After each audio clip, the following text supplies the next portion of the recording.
Well, welcome back, everybody, to another episode of Automotive Drama, and like always, I'll keep the preamble short. Likes are nice, scribes are better, questions, comments, please feel free. Now, I got a Toyota Camry. I keep forgetting to come up with some stupid name for this. Oh, the shop supervisor wants to get in on the video. No, he's just supervising.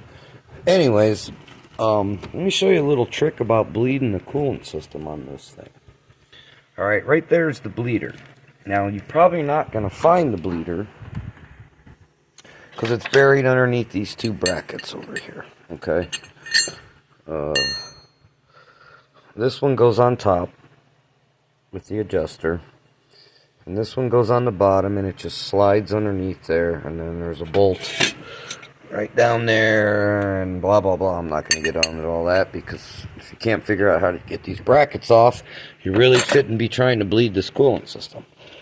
Second step, of course, remove the piece of trim. You know, these fancy tools, which kind of actually work pretty good. And then yeah, and of course I still have that one off. Now, everybody notice my fancy funnel. See now, and also if you notice how I have the car jacked up. Now, I don't know if anybody knows about how pain in the ass these newer cars are to bleed the coolant systems. But I've been doing this on lots of cars, and this one actually has a bleeder, so it makes it even easier for me. So by lifting the car, I'm actually lifting it up to this is where the highest point is in the coolant system, pretty much. That hose down there, there's the upper hose.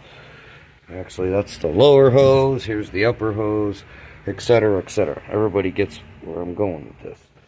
But they're real hard to bleed. Thank God this one has a bleeder because there's, depending on the manufacturers, different ways. But if it has a bleeder like that, the reason I have this tall, skinny funnel in there is because number one, I saved all the coolant. But this fits down in the little bitty holes of the radiators.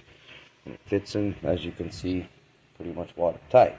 Now, with that bleeder open, and I fill this up quickly with everything I saved from that bucket, the actual water column of pressure will push the vacuum up and out. See, this water column is way higher than that bleeder hole, so the actual pressure, the barometric pressure, will push the liquid down in there, and you'll hear that thing hissing. And get ready to shut it off quick, because when it gets done hissing and it blows 80% of the air out of this motor, it's going to start shooting this high, like you had the motor running. Now, second step to this, which I haven't gotten to yet, but I'm just going to tell you, after you get it to this point, I have the door closed, I got to turn the air off and start this thing up.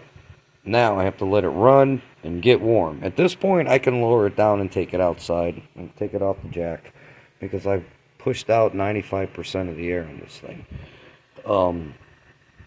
That's kind of like basically pretty much it, I think.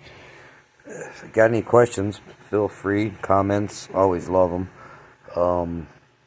I don't know if you saw any other videos, but this is a nightmare job. The water pump's down there.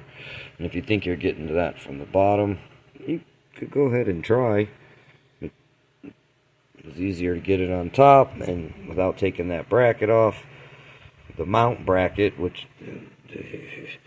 And then you have to take the coolant housing off before you can actually take the water pump off because it's bolted to the water pump, etc., etc. It's just a nightmare.